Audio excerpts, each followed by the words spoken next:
Hello students, welcome to DL learn শিক্ষা। চলে আসছি আজকের প্রথম রিজনিংয়ে ডিফারেন্স চেক করা যাক। ডিফারেন্স কত আছে? 45 আর 50-এর ডিফারেন্স 5, 50 আর 60-এর ডিফারেন্স 10, 60 আর 75-এর ডিফারেন্স 15, 75 আর 95-এর ডিফারেন্স 20। তাহলে পরের ডিফারেন্সটা কত হবে? পরের ডিফারেন্সটা নিশ্চয়ই 25 হবে। 95-এর সঙ্গে 25 যোগ করলে কত হয়? 95-এর সঙ্গে 25 যোগ করলে 120 হয়। 120 রাইট অ্যান্সার। তারপর চলে আসি পরের রিজনিং।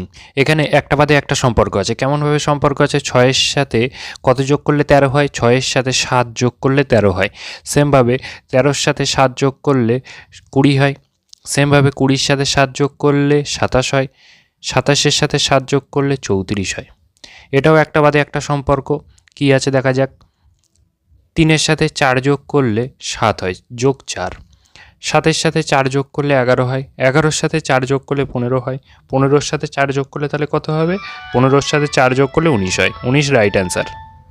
চলে আসি পরের রিজনিং। এর পরের রিজনিংটা দুটো বাদে দুটো সম্পর্ক আছে। দেখো, দুটো বাদে দুটো সম্পর্ক কেমন? 2-এর সাথে 2 যোগ করলে 4 হয়।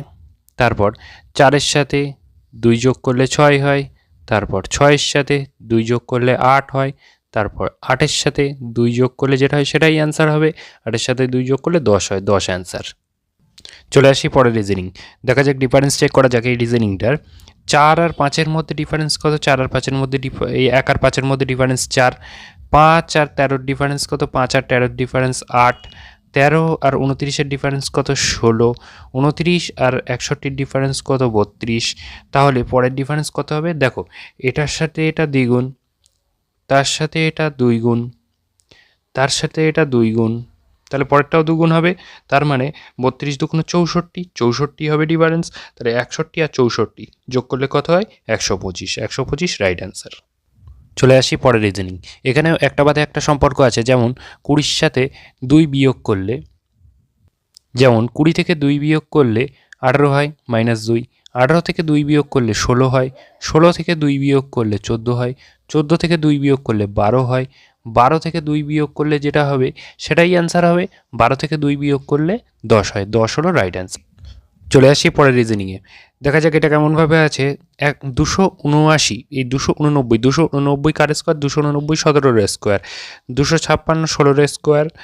225 15-এর স্কোয়ার। 196 14-এর স্কোয়ার। তাহলে এটা নিশ্চয়ই 13-এর স্কোয়ার হবে। 13-এর স্কোয়ার কত হয়? 169। 13-এর স্কোয়ার 169 রাইট অ্যান্সার। চলে আসি পরের রিজনিং। পরের রিজনিংটা কীভাবে আছে দেখা যাক। 2187 সাথে 3 দ্বারা ভাগ করলে, 2187-কে 3 দ্বারা ভাগ করলে 729 হয়।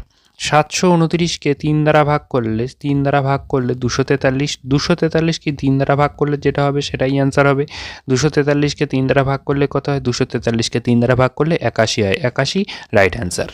আবার দেখো, এটা যদি 81 হতো, 81-কে 3 দ্বারা ভাগ করলে 27 হয়। তাহলে 81 রাইট অ্যান্সার। দেখা যাক পরের রিজনিংটা কীভাবে আছে। এমন নিয়মের রিজনিং আমরা আগেও করেছি।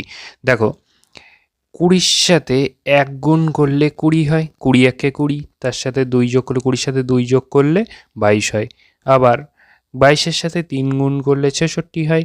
66-র সাথে 4 যোগ করলে 70 হয়।